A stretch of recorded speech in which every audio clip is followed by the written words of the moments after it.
দোসরা আগস্ট থেকে শামসি রেলগেট মার্কেটে অনুষ্ঠিতভাবে চালু হতে চলেছে নতুন সবজি ও ফল আড়ত।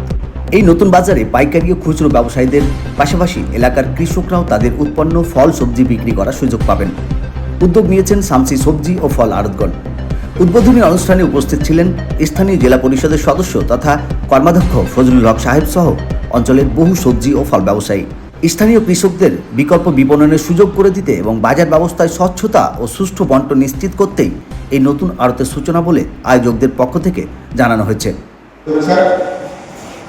আজকে সুন্দর একটা ব্যবস্থাপনা, যেখানে সবজি এবং ফলের আড়তদারদের একটা সুব্যবস্থা করা হয়েছে শামসি বাজার চত্বরে।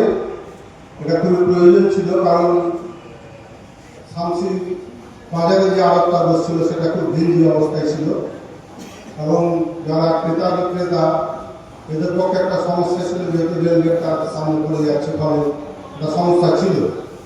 ফলে একটা ভালো দিক, কারণ যেখানে যোগান থাকবে সেখানে ব্যবসার প্রসার ঘটবে, এটাই বাস্তব। যদি আমরা জিনিসপত্রের যোগান পাই, ক্রেতার অভাব নেই।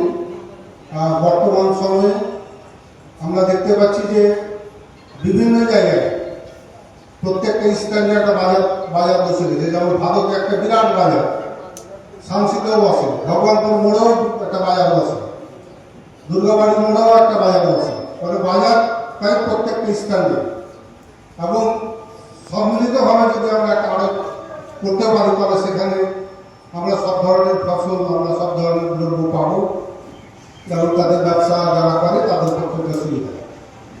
এবং এখানে নিয়ন্ত্রিত বাজার সমিতির কর্মকর্তারা আছেন, তাদের আমরা দৃষ্টি আকর্ষণ করবো, যেখানে আমরা মানুষের এতগুলো সুবিধা আমরা করে দিচ্ছি, সেই জায়গাতে আরও কিছু সুবিধা তাদের করা দরকার। যেমন এখানে অনেকগুলো তারা দাবি রেখেছেন, যেগুলো আমি সহমত পোষণ করছি।